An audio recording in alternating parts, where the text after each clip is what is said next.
الحمد لله نحمده ونستعينه ونستغفره ونؤمن به ونتوكل عليه ونعوذ بالله من شرور أنفسنا ومن سيئات أعمالنا من يهده الله فلا مضل له ومن يضلله فلا هادي له ونشهد أن لا إله إلا الله وحده لا شريك له ونشهد أن سيدنا ونبينا ومولانا محمدا عبده ورسوله صلى الله تعالى عليه وعلى آله وأصحابه وبارك وسلم تسليما كثيرا كثيرا أما بعد فقال رسول الله صلى الله عليه وآله وسلم من أحب سنتي وفي رواية من أحيا سنتي فقد أحبني ومن أحبني كان معي في الجنة أو كما قال صلى الله عليه وآله وسلم رب اشرح لي صدري ويسر لي أمري واحلل عقدة من لساني يفقه قولي سبحانك لا علم لنا إلا ما علمتنا إنك أنت العليم الحكيم اللهم انفعنا بما علمتنا وعلمنا ما ينفعنا إن الله وملائكته يصلون على النبي يا أيها الذين آمنوا صلوا عليه وسلموا تسليما اللهم صل وسلم وبارك على سيدنا ومولانا محمد وعلى آله وأصحابه وأتباعه وأزواجه وذرياته اللہ تعالی شأنہ کے بے شمار احسانات میں سے ایک بہت بڑا احسان اللہ تعالی کے سب سے چہیتے اور سب سے محبوب نبی جناب محمد الرسول اللہ صلی اللہ علیہ وآلہ وسلم کی ذات عالی سے وابستگی ہے.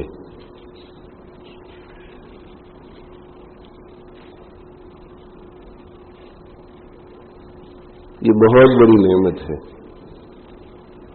کہ اللہ تعالی شانہ نے ہمیں اپنے سب سے چہیتے نبی صلی اللہ علیہ وآلہ وسلم کا امتی بنایا.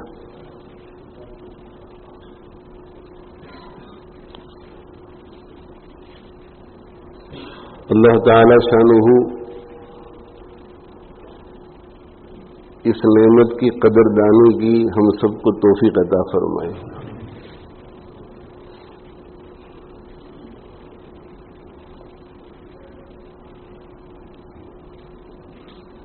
ہم جیسے روسیاہوں کو سیاہ کاروں کو اللہ تعالی شانہ حضرت آدم علیہ السلام سے وابستہ کر دیتے تو بھی ہمارے لیے تو بہت بڑی بات تھی، اس لیے کہ وہ بھی اللہ کے پیغمبر ہیں.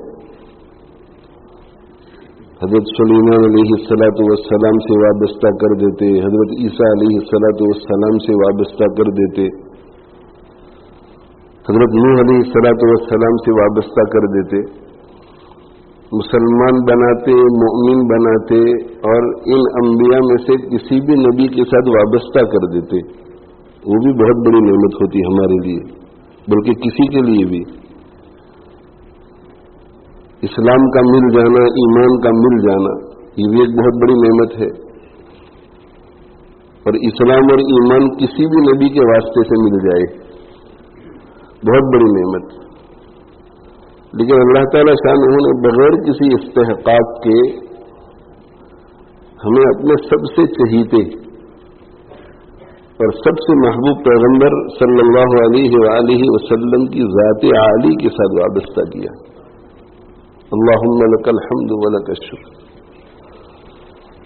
اللہم لک الحمد ولک الشکر، اللہم لک الحمد ولک الشکر.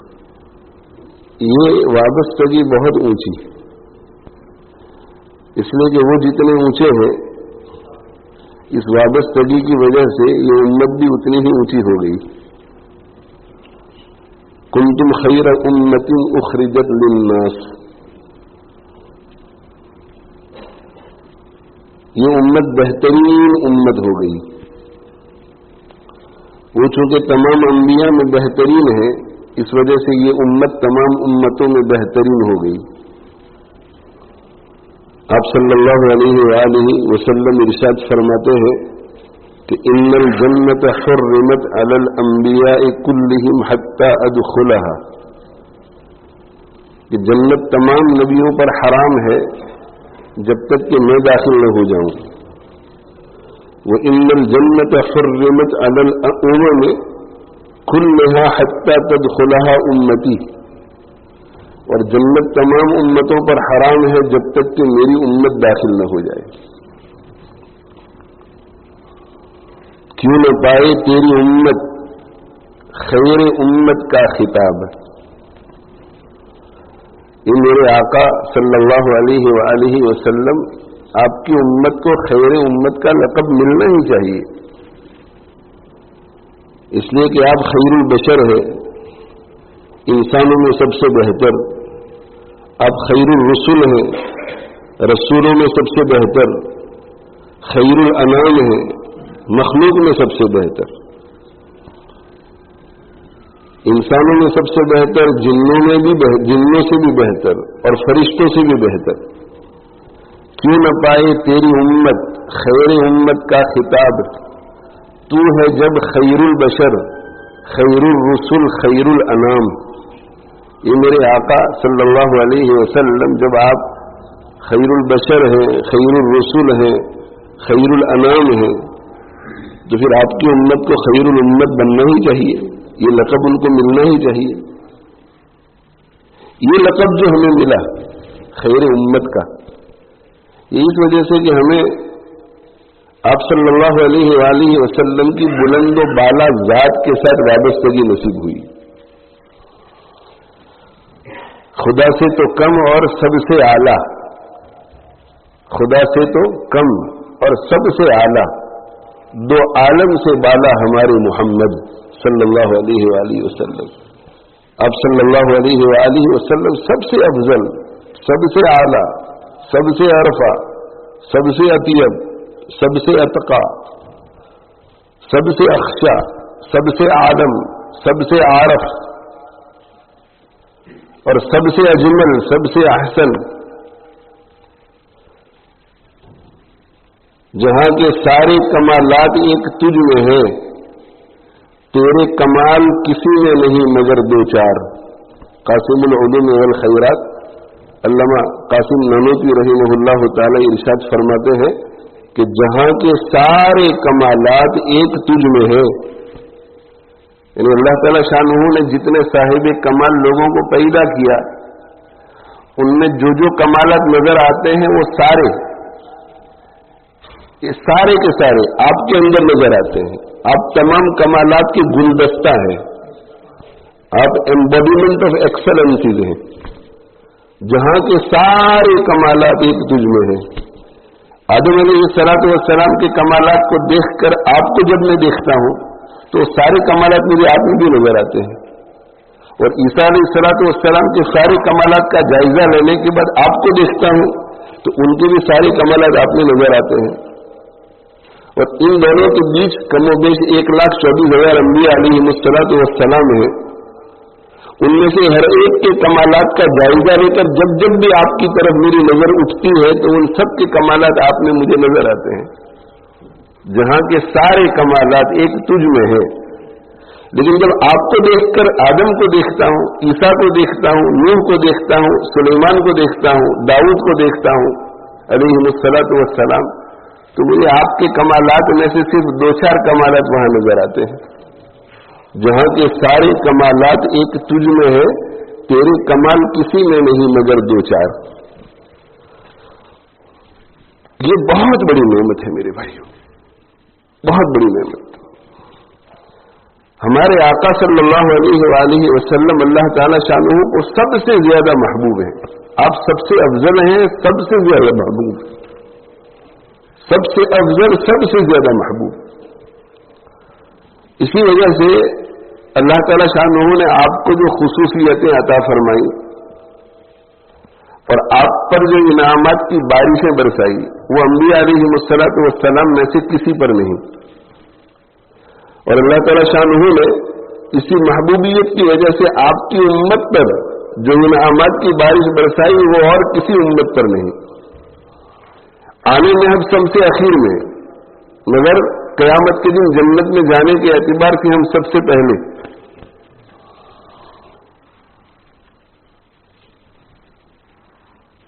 تو آپ صلی اللہ علیہ وآلہ وسلم بہت محبوب حق تعالی شانہ کو، اور چونکہ آپ بہت محبوب ہیں تو آپ سے تعلق رکھنے والی ہر چیز اللہ کے نزدیک محبوب۔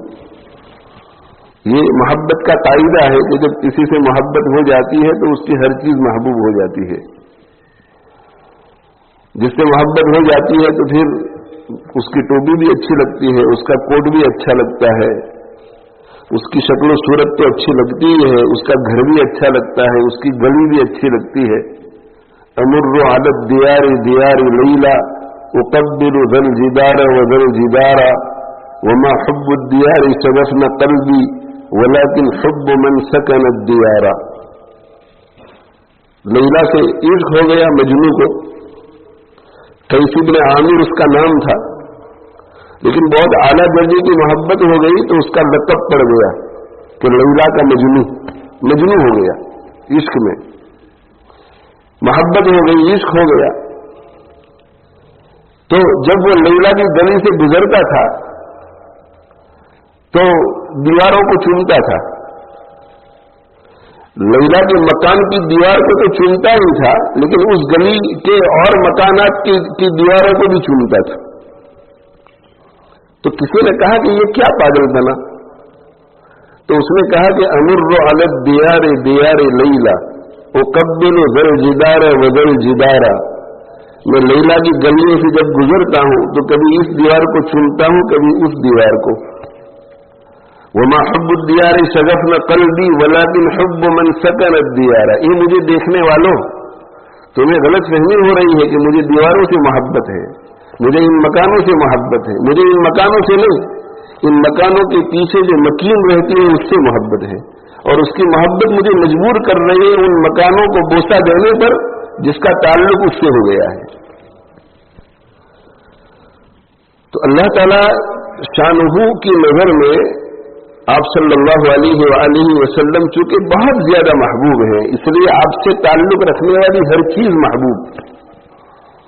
آپ کی امت بھی اللہ تعالی شانہ کو بہت محبوب، بہت سہولتیں پیدا کی دین میں۔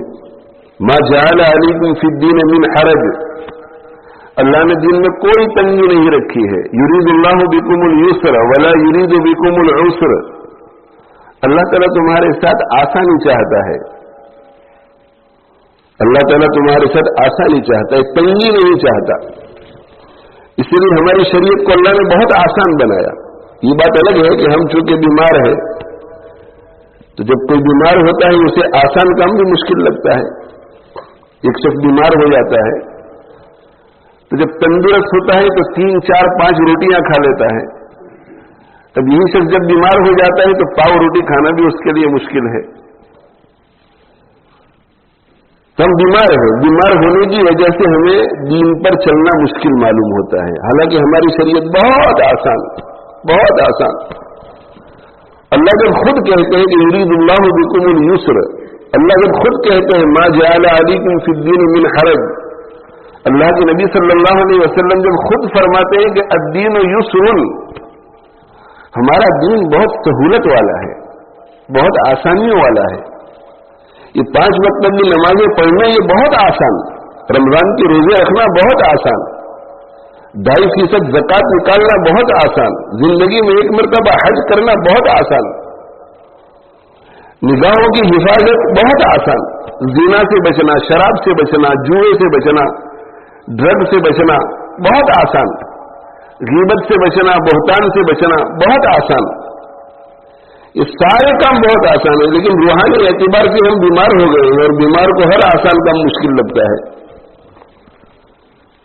اس لیے بجائے اس خیال کو لانے کے کہ ہمارا دین بہت مشکل ہے، ہمارے ذہن میں یہ خیال آنا چاہیے کہ دین تو بہت آسان ہے، لیکن چونکہ میں بیمار ہوں اس لیے مجھے دین مشکل لگتا ہے، تو مجھے اپنی صحت کی فکر کرنی چاہیے. دین کو آسان بنانے کی فکر نہیں کرنی چاہیے، مجھے اپنی صحت کی فکر کرنی چاہیے. اور صحت ملے گی تزکیہ سے. تزکیہ سے یہ دل جو بیمار ہو گیا ہے، یہ دل جو بیمار ہو گیا ہے اسے تندرست کیا جائے. یہ دل میں جو بیماریاں ہیں، برے فاسد عقائد اگر ہے، فاسد عقائد، فاسد نظریات، اس سے دل بیمار ہو جاتا ہے، بیمار بہت کمزور ہو جاتا ہے. تو دل کو فاسد عقائد سے، برے نظریات سے، غلط آئیڈیالوجی سے پاک کیا جائے تو دل تندرست ہو جاتا ہے. اور جن لوگوں کے عقائد درست ہیں اور جن لوگوں کے دل جو ہے وہ فاسد آئیڈیالوجی سے اور غلط نظریات سے پاک ہے، تو پھر انہیں اپنے دلوں کو رذائل سے پاک کرنا چاہیے. رذائل برے اخلاق، رذائل برے اخلاق، اور انہیں اپنے دلوں کو اچھے اخلاق سے مزین کرنا چاہیے، آراستہ کرنا چاہیے. ایک تو اخلاق جو ہے وہ ہماری زبان والا اخلاق ہے کہ کوئی راستے میں مل گیا تو مسکرا کر ملاقات کر لی، بہت تواضع کے ساتھ ملے، اسے اپنے گھر میں بلایا، کھانا کھلایا، چائے پلائی. ایک تو یہ اخلاق ہے. اور دوسرا اخلاق جو ہے وہ شریعت مطہرہ والے اخلاق ہے. اخلاق شریعت مطہرہ میں جب یہ کہا جاتا ہے کہ اپنے اخلاق کو درست کرو، اس کا مطلب یہ ہے کہ دل کی کچھ صفات ہیں، دل کی کچھ کوالٹیز ہیں، دل کے کچھ اوصاف ہیں. اللہ تعالیٰ شانہ نے یہ دل جو ہے، دل اس میں کچھ کوالٹیز رکھی ہیں، کچھ اچھی کوالٹیز، کچھ بری کوالٹیز. اگر بری کوالٹی ہے تو اس کے مقابلے میں جو اچھی کوالٹی ہے وہ دل میں نہیں ہوگی، اور اگر اچھی کوالٹی دل میں ہے تو اس کے مقابلے کی جو بری کوالٹی ہے وہ نہیں ہوگی. جیسے اگر توحید ہے تو شرک نہیں ہوگا، یہ دل کی کوالٹی ہے. توحید جو ہے وہ زبان پر پہلے نہیں آتی، شرک جو ہے وہ زبان پر پہلے نہیں آتا، شرک پہلے دل میں آتا ہے. دل قبول کرتا ہے کہ اللہ ایک سے زیادہ ہے. اعاذنا اللہ من ذلک. یہ آئیڈیالوجی، غلط عقیدہ، فاسد عقیدہ، اس کا تعلق یہ کانوں سے نہیں ہے، آنکھوں سے نہیں ہے، زبان سے نہیں، ہاتھ سے نہیں. یہ نہیں ہے کہ دل میں تو توحید ہے مگر شرک لکھ رہا ہے. ہاتھ شرک تبھی لکھ سکے گا جب دل میں شرک ہوگا. زبان شرکیہ الفاظ اسی وقت بول سکے گی جب دل میں شرک ہوگا. تو شرک جو ہے، شرک یہ دل کی ایک صفت ہے، دل کی ایک حالت ہے، دل کی ایک کوالٹی ہے، دل کا ایک وصف ہے، دل کا ایک کنڈیشن ہے. تو اگر توحید ہے تو شرک نہیں، اور شرک ہے تو توحید نہیں. اگر نفاق ہے، نفاق ہے تو خالص ایمان نہیں، اور اگر خالص ایمان ہے تو نفاق نہیں. اگر کفر ہے تو ایمان نہیں، ایمان ہے تو کفر نہیں. ان سب چیزوں کا تعلق دل سے ہے. ایمان یہ پہلے دل میں راسخ ہوتا ہے، دل میں راسخ ہونے کے بعد پھر زبان بولتی ہے، اشہد ان لا الہ الا اللہ واشہد ان محمدا عبدہ ورسولہ.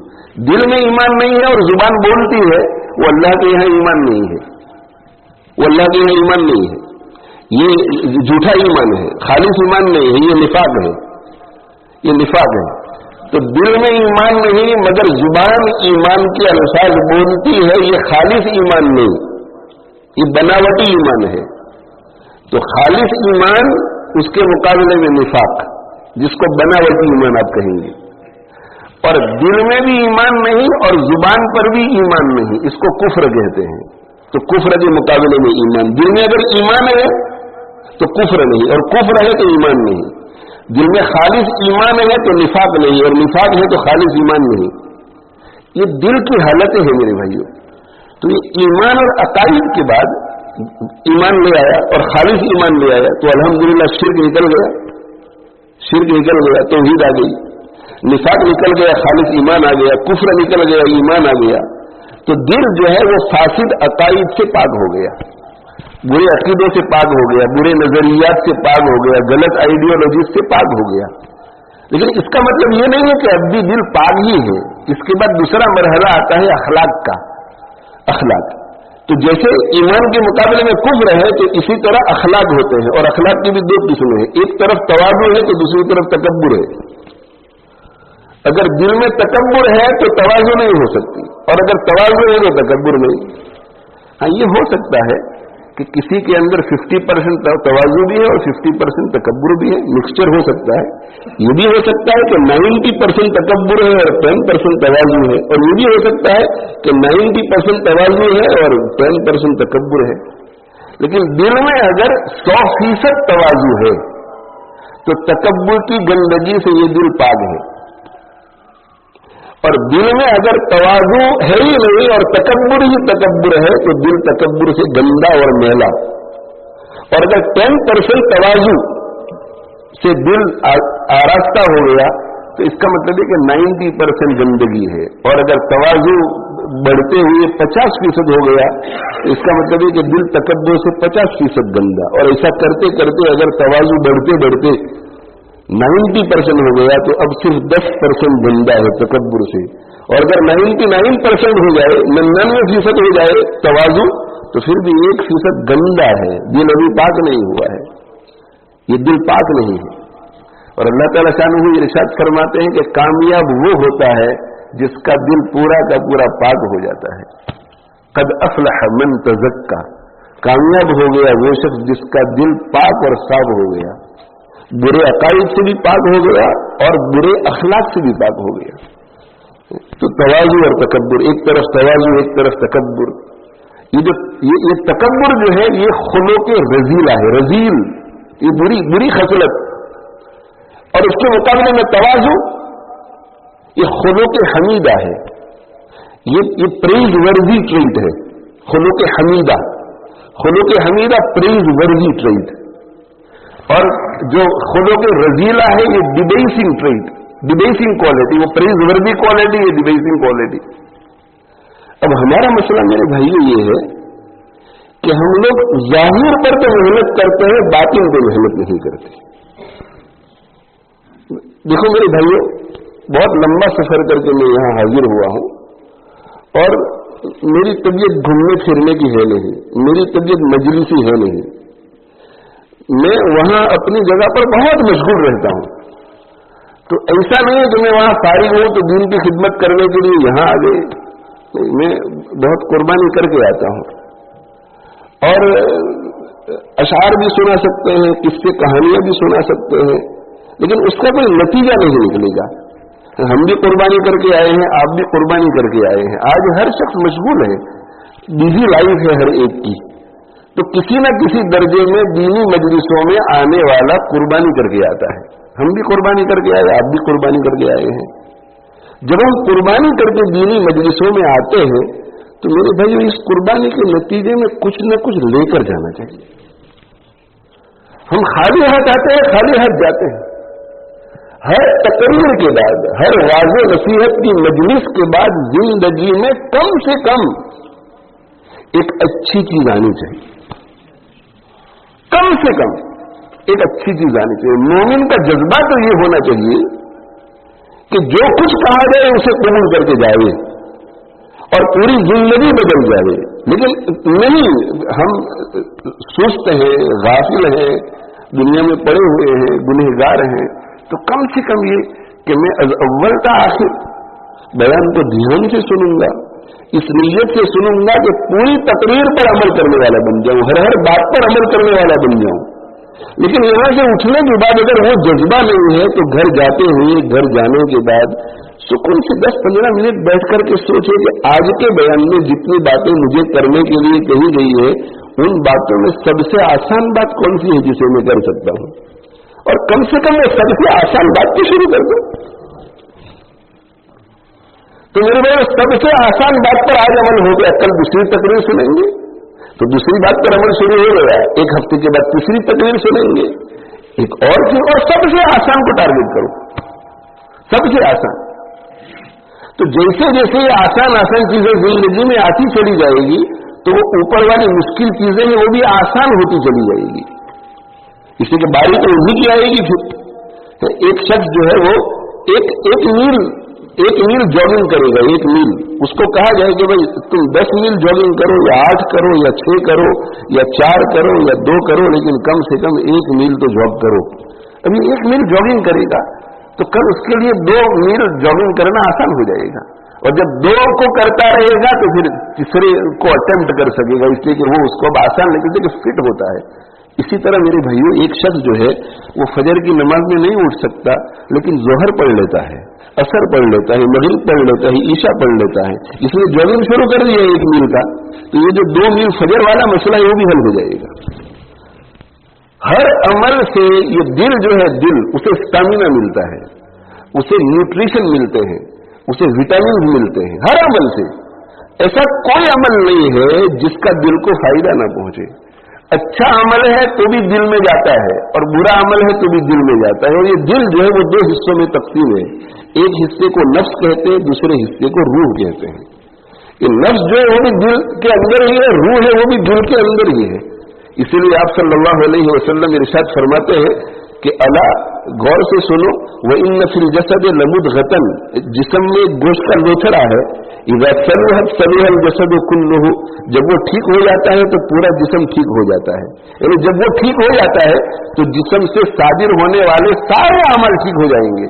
پھر آنکھ غلط دیکھ نہیں سکتی, زبان غلط بول نہیں سکتی, کان غلط سن نہیں سکتے, ہاتھ غلط پکڑ نہیں سکتے, قدم غلط چیز کی طرف چل نہیں سکتے. اذا صلحت صلح الجسد كله واذا فسدت فسد الجسد كله, جب وہ بگڑ جاتا ہے تو پورا جسم بگڑ جاتا ہے. وہ لوچڑا کون سا ہے؟ الا وهي القلب, یہ دل ہے, دل. تو یہ روح جو ہے وہ بھی دل کے اندر ہی ہے, اور یہ نفس ہے وہ بھی دل کے اندر ہی ہے. جب کوئی شخص برا عمل کرتا ہے, برا عمل, تو برا عمل کرتا ہے, جیسے آپ کے یہاں 2 مہمان آ جائے اور آپ 1 کپ چائے لا کر کے ایک کو دے دیں اور دوسرے کو نہ دیں. اس کے بعد آپ کچن میں جا کر کے کھانا لے آئے اور ایک کو دے دیں دوسرے کو نہ دیں. جس کو دے رہے ہیں اسے قوت مل رہی ہے, جسے نہیں دے رہے ہیں وہ بھوک کی وجہ سے کمزور ہوتا جا رہا ہے. برے عمل سے نفس کو قوت ملتی ہے اور اچھے عمل سے روح کو قوت ملتی ہے. برے عمل, چھوٹے سے چھوٹا برا عمل آپ کرو, یہ مت سمجھو کہ یہ ہوا میں اڑ گیا, نہیں میرے بھائیو, چھوٹا سا چھوٹا برا عمل یہ آپ کے نفس کو طاقتور بناتا ہے. اور اس وقت ہم اس وقت ایک دینی مجلس میں بیٹھے ہوئے ہیں اور ایک عمل کر رہے ہیں, آپ سن رہے ہیں, میں بات کر رہا ہوں, تو اس 1 گھنٹے میں جو بھی بات ہوگی, 1 گھنٹے میں, 1.5 گھنٹے میں, 1.25 گھنٹے میں, جتنی دیر تک ہم یہاں بیٹھے رہیں گے, تو اس وقت میں جو اچھا کام کر رہے ہیں تو ان کی روح کو فائدہ پہنچ رہا ہے. اور ہو سکتا ہے کہ باہر کوئی ہمارا بھائی غلط کام میں مبتلا ہو تو اس کے نفس کو فائدہ پہنچ رہا ہے. ایک ہی وقت میں 2 کام نہیں ہو سکتے کہ روح کو بھی فائدہ پہنچے, نفس کو بھی فائدہ پہنچے. 24 آورز میں, 24 گھنٹے میں جس کا زیادہ وقت برے اعمال میں جاتا ہے تو اس بیچارے کا نفس تو کھا کر تگڑا ہوتا ہے, لیکن روح بیچاری بھوکی رہتی ہے. اور جس کے 24 آورز کا اکثر وقت اچھے کاموں میں گزرتا ہے تو روح اس کی طاقتور ہوتی ہے اور نفس جو ہے وہ کمزور ہوتا ہے. اور جب نفس کمزور ہوتا ہے اور روح طاقتور ہوتی ہے تو یہ روح جو ہے وہ تہجد کے وقت اٹھا دیتی ہے, اس لیے کہ نفس اس روح کا مقابلہ نہیں کر سکتا. آج کل میرے بھائی ظاہر پر بہت محنت کر رہے ہیں ہم لوگ, ظاہر پر بہت محنت کر, باطن کر دیں. یہ باطن کیسے ہمارا سدھر جائے, اندر کا یہ جو خاص چیز اللہ نے بنا وہ کیسے سدھر جائے, اندر کی چیز کیسے سدھر جائے. نمازیں ہو رہی ہے الحمدللہ پڑھتے رہنا چاہیے، زکوٰۃ ہو رہی ہے الحمدللہ کرتے رہنا چاہیے، تلاوت ہو رہی ہے کرتے رہنا چاہیے، اس لیے کہ اس کی برکت سے انشاءاللہ دل کو نفع پہنچے گا. لیکن صرف اتنا کرنے سے کافی نہیں ہوگا. ڈاکٹر کہتا ہے کہ آپ یہ دوائی کھاتے رہو، ریلیف ملے گی آپ کو، لیکن کسی نہ کسی وقت آپ کو آپریشن تو کرانا پڑے گا. آپریشن کے بغیر معاملہ قابو میں نہیں آئے گا. ریلیف ملے گی دواؤں کے ساتھ 1 سال 2 سال 3 سال کے لیے، لیکن کسی نہ کسی وقت آپریشن کرانا پڑے گا. بہتر ہے کہ آپ اسی وقت کرا لو. تو اسی طرح میرے بھائی ان اعمال سے گاڑی چلتی رہے گی، ان اعمال سے گاڑی چلتی رہے گی. لیکن جو باطن کی ہماری بیماریاں ہیں، حسد ہے، کینہ ہے، بغض ہے، بخل ہے، مال کی حد سے زیادہ محبت، مال کی حد سے زیادہ محبت. مال کی محبت میں کوئی حرج نہیں ہے، اس لیے کہ مال کی محبت فطری ہے، لیکن مال کی حد سے زیادہ محبت، مال کی اتنی محبت ہو جائے کہ مالی معاملات میں اللہ کے حقوق کو پامال کرنا شروع کر دے. مال کی حد سے زیادہ ایکسیسو لو فار ویلتھ، وہ محبت جو باؤنڈری سے باہر نکل جا رہی. یہ ساری اندر کی بیماریاں ہیں، اور یہ اندر کی بیماریاں میرے بھائی اگر رہی اور ان کا آپریشن نہیں کرایا تو ہو سکتا ہے کہ موت کے وقت ایمان سلب ہو جائے اور کفر کی حالت میں موت آئے. میں ڈرا نہیں رہا ہوں، میں گھبرا نہیں رہا ہوں، مایوس ہرگز نہیں ہونا چاہیے. اللہ تعالیٰ شانہ بڑے غفور الرحیم ہے، مگر جو ریالٹیز ہے شریعت کی اسے بیان کرنا ضروری ہے تاکہ ہم لوگ کچھ محنت کریں، ہم لوگ کچھ اپنی فکر کریں. کم سے کم اللہ سے کہنا تو شروع کر دیں کہ اللہ میری تو باطن کی حالت بہت بری ہے، میری تو بہت بری حالت ہے. میں نے تو آج تک ایکس رے کیا ہی نہیں ہے اپنے باطن کا، MRI اسکین کیا ہی نہیں ہے، CT اسکین کیا ہی نہیں ہے. باطن کی حالت تو میری بہت بری ہے. ذرا جھانک کر دیکھیے میرے بھائیوں، عشاء کی نماز پڑھ لی یہ تو نظر آئے گا، اور بیان میں بیٹھے یہ تو نظر آئے گا، لیکن آتے ہوئے جو گناہ ہوئے، گھر جاتے ہوئے جو گناہ ہوئے وہ ہمیں نظر نہیں آئیں گے، وہ نظر نہیں آتے. یہ شیطان کی بہت بڑی چال ہے. شیطان کی بہت بڑی چال ہے کہ جو پایا ہے وہ دکھاتا ہے، جو کھویا ہے وہ نہیں دکھاتا. اس لیے کہ جو پایا وہ نظر آئے اور ساتھ میں جو کھویا وہ بھی نظر آئے تو انسان جو ہے وہ آستین چڑھا کے کمر کس کے محنت کرے گا. لیکن جب اسے نظر ہی نہ آئے، اسے وہی نظر آئے کہ میں نے پایا ہے، میں نے پایا ہے، میں نے پایا ہے، میں نے پایا ہے، میں نے پایا ہے. تو جو پایا ہے وہ نظر آتا ہے، کھویا ہے وہ نظر ہی نہیں آتا. اور ہم پا رہے ہیں کم، کھو رہے ہیں زیادہ. تو ہم صفر اور زیرو نہیں، ہم مائنس میں ہیں. مائنس میں قیامت کے لیے جب اٹھیں گے تو میرے بھائی اللہ ہی بہتر جانتے ہیں کہ ہمارا کیا حشر ہوگا. قبر میں جائیں گے تو اللہ ہی بہتر جانتے ہیں کہ ہمارا کیا ہوگا. اس لیے میرے بھائیوں بہت دھیان سے اس چیز کو سمجھیں اور سمجھ کر یہ ارادہ کریں اور عزم کریں کہ دل پر محنت کرنی ہے. اس سے گھبرائیں نہیں. اسے جو بھی قدم اٹھاتا ہے اللہ کی خاطر اللہ تعالیٰ شانہ اس کے لیے ہر مشکل کو آسان فرما دیتے ہیں. یہ امتحان ہے، امتحان. ذہن میں یہ آتا ہے کہ میں دلوں کا تزکیہ، میں اپنے دل کا تزکیہ کرانا چاہتا ہوں. بہت ہو گیا، اب میری عمر 60 سال کی ہو گئی، 50 سال کی ہو گئی، 55 سال کی ہو گئی، 40 سال کی ہو گئی. انف بہت ہو گیا، اب تو کچھ دل کا کرنا پڑے گا، اب تو کچھ نہ کچھ مجھے کرنا پڑے گا. تو ذہن میں خیال آتا ہے کہ وہ وظائف پڑھنے پڑیں گے، تلاوت کرنی پڑے گی، معمولات کی پابندی کرنی پڑے گی، اپنے احوال بیان کرنے پڑیں گے، جو کچھ ادھر سے کہا جائے گا اس پہ عمل کرنا پڑے گا. میرے بھائیو یہ شیطان کی طرف سے مشکلات نظر آتی ہیں. شیطان ہر کام میں مشکلات کا پردہ ڈالتا ہے، مشکلات کا. لیکن بندہ جب کھڑا ہو جاتا ہے اور اس پردے کو چاک کر دیتا ہے تو اسے پتا چلتا ہے کہ اوہ یہ تو آسان نہیں، یہ تو بڑی مزے کی چیز ہے. آسان نہیں، صرف بڑی مزے کی چیز. شروع میں مشکل لگتا ہے، اس لیے کہ اس آسان چیز کو شیطان مشکل بنا کے پیش کرتا ہے. اور ہم چونکہ بیمار ہیں اس لیے شیطان کی باتوں میں بہت جلدی آ جاتے ہیں. پھر جب ہم کھڑے ہو جاتے ہیں تو 2-4 دن تک وہ مشکل لگتا ہے، پھر تھوڑا آسان لگتا ہے، اور پھر کرتے رہتے ہیں تو وہ چیز آسان نہیں، وہ محبوب اور لذیذ ہو جاتی ہے. حضرت مولانا فضل الرحمان صاحب گنج مراد آبادی رحمۃ اللہ علیہ یہ فرمایا کرتے تھے، وہی سے زمانہ بہت بڑے بزرگ تھے، وہ یہ فرمایا کرتے تھے کہ جب میں سجدے میں سر رکھتا ہوں تو مجھے سجدے سے سر اٹھانے کو جی نہیں چاہتا. ایک ہمارا آپ ہے کہ سجدے میں سر رکھنا ہمارے لیے بھاری، سجدے میں سر رکھنا مشکل ہمارے لیے. پڑھ لیتے ہیں فرض نماز اللہ کے ڈر سے، اللہ کے ڈر سے، اللہ کی محبت میں نہیں پڑھتے، اللہ کے ڈر سے پڑھتے ہیں کہ نماز نہیں پڑھیں گے تو قیامت کے دن سوال ہوگا، قبر میں سوال ہوگا. اس لیے نہیں پڑھتے کہ نماز کے ذریعے مجھے میرے اللہ سے ہم کلام ہونے کا شرف ملتا ہے، اس لیے میں نماز پڑھنا چاہتا ہوں. میں جب نماز پڑھ رہا ہوتا ہوں تو اللہ سے بات کر رہا ہوتا ہوں. اس لیے ہم نماز نہیں پڑھتے کہ جب میرا سر سجدے میں ہوگا تو میں اللہ کا بہت قرب پالوں گا. حدیث شریف میں آتا ہے، آپ صلی اللہ علیہ وسلم فرماتے کہ اقرب ما یکون العبد الی اللہ وهو ساجد. اللہ تعالیٰ شانہ کہ سب سے زیادہ قریب بندہ اس وقت ہوتا ہے جب وہ اپنی پیشانی سجدے میں رکھ دیتا ہے، زمین پر سجدہ کرتے ہوئے پیشانی رکھ دیتا ہے، اس وقت اللہ کے بہت زیادہ قریب ہوتا ہے. میرے بھائیوں، تھوڑی دیر کے لیے اگر ہمیں یہ استحضار نصیب ہو جائے سجدے کی حالت میں کہ میں اس وقت بالکل اللہ کی گود میں پہنچ چکا ہوں، تو کس کو سر اٹھانے کو دل کرے گا؟ سر اٹھانے کو کس کا دل کرے گا؟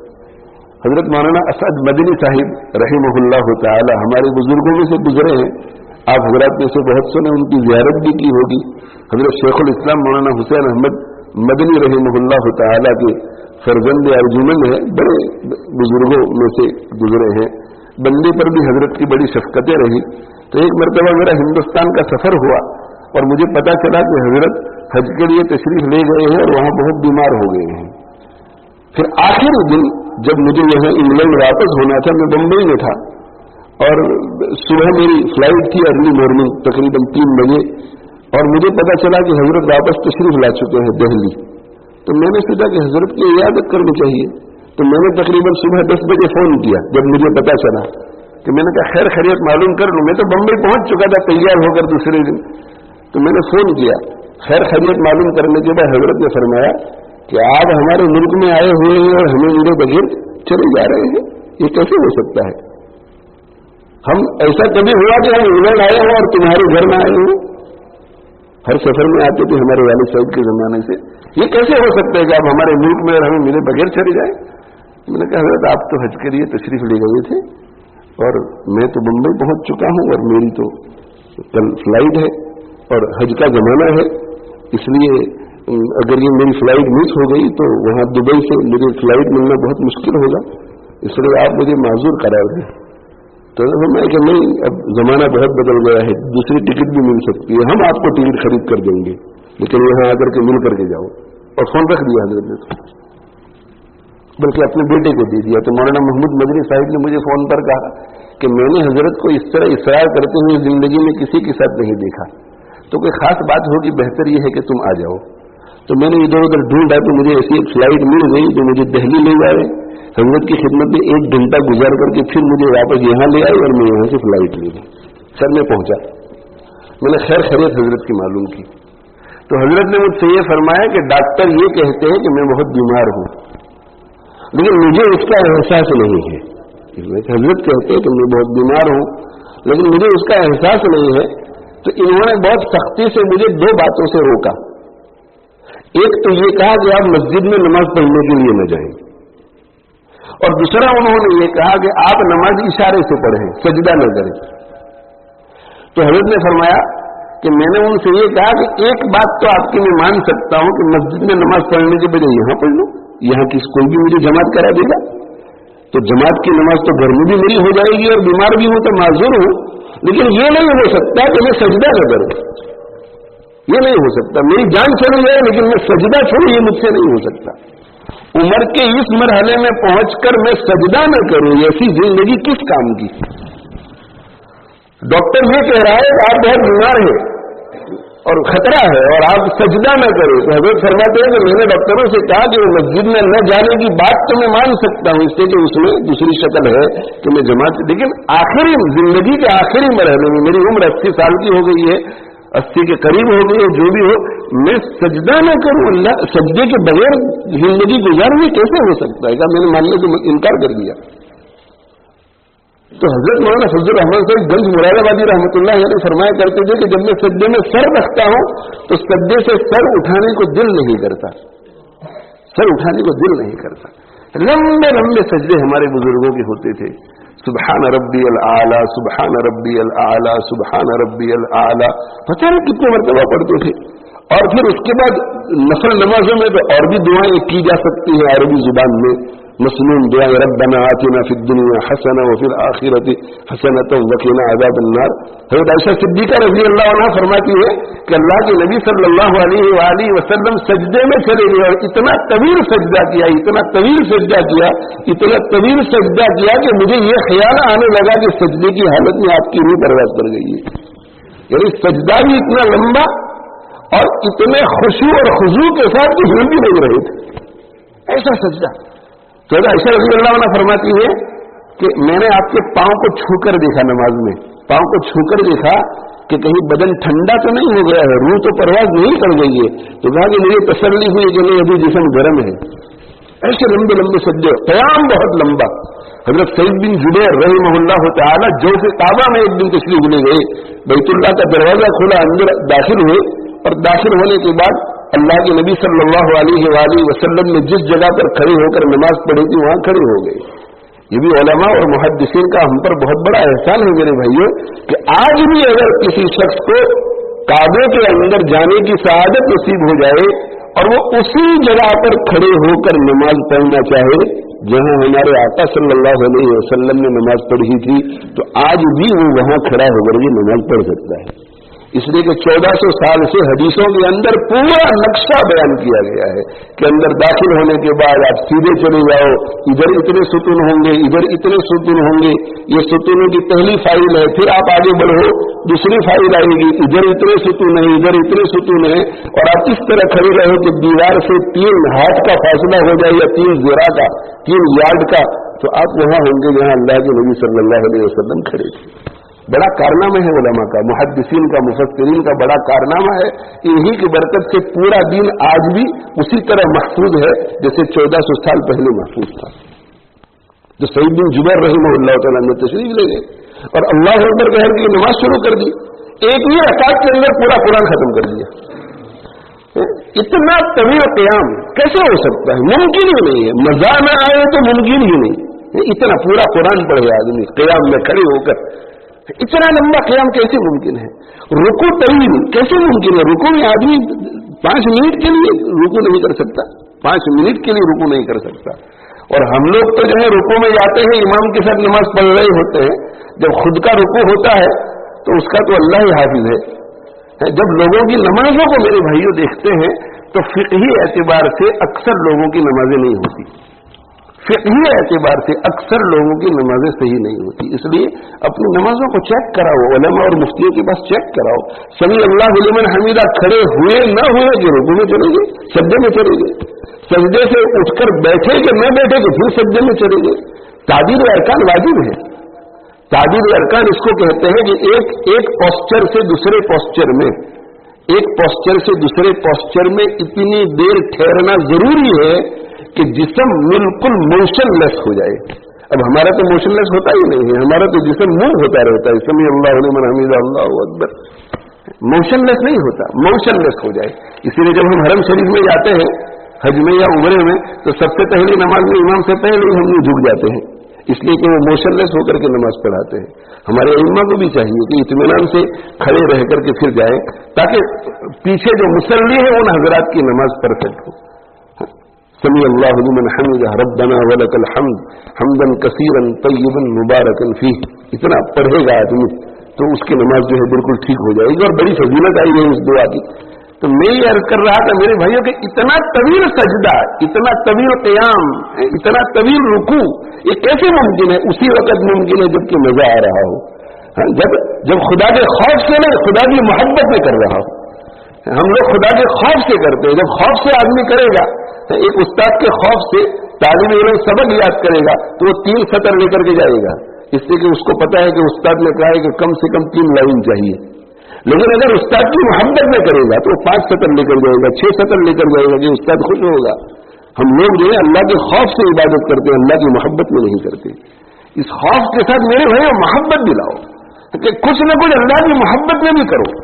اللہ کی محبت میں ہم کریں. اویس کرنی رحمہ اللہ تعالی، اویس کرنی رحمہ اللہ تعالی جلیل القدر تابعی. حضرت نبی اکرم صلی اللہ علیہ وآلہ وسلم نے حضرت عمر فاروق رضی اللہ تعالیٰ عنہ کو یہ پیشن گوئی کی تھی کہ اویس کرنی حج کرنے کے لیے تمہارے دور میں آئیں گے، ابو بکر کے دور میں نہیں آ سکیں گے، وہ ان کی مجبوریاں ہیں. اور میرے دور میں مسلمان تو ہو چکے ہیں لیکن میرے دور میں بھی مدینہ منورہ نہیں آ سکیں گے، حالانکہ یمن میں رہتے ہیں. کیوں؟ اس لیے کہ دین جو ہے وہ اپنے جذبات کو پورا کرنے کا نام نہیں ہے. دین جو ہے اللہ کے حکموں کو پورا کرنے کا نام ہے. ایک عورت ہے، اسے بڑا جذبہ ہوتا ہے. کیا جذبہ کہ میں عمرہ کروں، میں حج کروں، میں عمرہ کروں، میں حج کروں، میں بیت اللہ کو دیکھوں. زندگی میں نہیں گئی ہوں لیکن محرم کوئی نہیں ہے، اس کا محرم ایک بھی نہیں. تو اب جو ہے یہ جذبات میں آ کر بغیر محرم کے چلی جائے، یہ دین نہیں ہے. دین یہ ہے کہ اپنے جذبات کو قربان کر کے بیت اللہ کو دیکھنے سے محروم رہے. یہ اس سے اللہ ملتا ہے. اگر بغیر محرم کے حج عمرے کے لیے چلی گئی تو اسے اللہ نہیں ملے گا. اور اگر بیت اللہ کو چھوڑ کر کے گھر میں رہی اور اللہ کے حکم کو بچا لیا اور اللہ کے حکم کے پامال ہونے سے بچی، اس کو اللہ ملے گا. دین جذبات کو پورا کرنے کا نام نہیں ہے. دین جذبات کو پورا کرنے کا، دین جو ہے عقل سے کام لینے کا نام ہے، جذبات نہیں. ایموشنل آدمی نہ ہو جائے، بس میرا اللہ کیا چاہتا ہے، ہر قدم پر میرا اللہ کیا چاہتا ہے، میرا اللہ کیا چاہتا ہے. تو اویس کرنی رحمہ اللہ تعالیٰ مسلمان ہو گئی اور یمن سے مدینہ منورہ بہت قریب، لیکن اس کے باوجود سفر کر کے نہیں گئے. کیوں؟ اس لیے کہ اللہ کا تقاضا یہ تھا کہ تمہاری ماں تمہاری خدمت کی محتاج خدمت کرو. ماں کی خدمت کی وجہ سے نہیں پہنچ سکی اور ماں زندہ رہی جب تک کہ اللہ کے نبی صلی اللہ علیہ وسلم کی وفات نہیں ہو گئی. سوچو میرے بھائیوں کس قدر انہوں نے اپنے آپ کو سنبھالا ہوگا. اور اس کے نبوی میں ایسے سرشار تھے، اللہ اکبر اللہ اکبر. اس کے نبوی میں سرشار، ایک ایک لمحہ نبی صلی اللہ علیہ وسلم کی یاد میں گزر رہا ہے اور دل یہ کرتا ہے کہ میرے اگر پر ہوتے تو میں اڑ کے چلا جاتا مدینہ منورہ اور پھر جو ہے مدینہ منورہ سے واپس آ جاتا اور ماں کی خدمت کرتا. لیکن نہیں جا سکتے تھے، اس لیے کہ جانے میں کئی دن لگ جائے، واپس آنے میں کئی دن لگ جائے، اور ماں کی خدمت ان پر فرض تھی. یہ باد صبا رک رک کے تو جا، روزے کے مکی سے یوں کہنا. یہی کہتے رہے ہوں گے بیچارے اپنی زبان حال سے، یہ باد صبا رک رک کے تو جا، روزے کے مکی سے یوں کہنا، میں دل ہی دل میں روتا ہوں جب لوگ مدینے جاتے ہیں.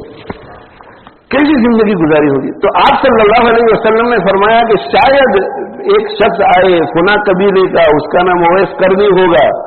یہ عمر جب تمہاری اس سے ملاقات ہو جائے تو اس سے اپنے لیے مغفرت کرانا. عمر فاروق رضی اللہ تعالیٰ کو کہا جا رہا ہے کہ اس سے اپنے لیے مغفرت کرانا. کیوں؟ اسی شریعت کی اتباع کی وجہ سے وہ بہت اونچے ہو گئے تھے.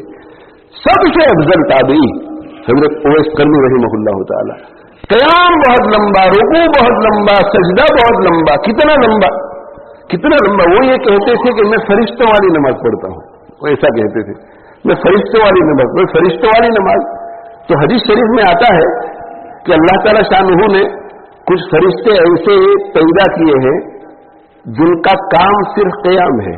جب سے اللہ نے ان کو پیدا کیا ہے اس وقت سے لے کر قیامت تک ان کا کام صرف اتنا ہے کہ وہ کھڑے ہو کر کے قیام میں اللہ نے جو حکم کیا ہے وہ پڑھتے رہتے ہیں.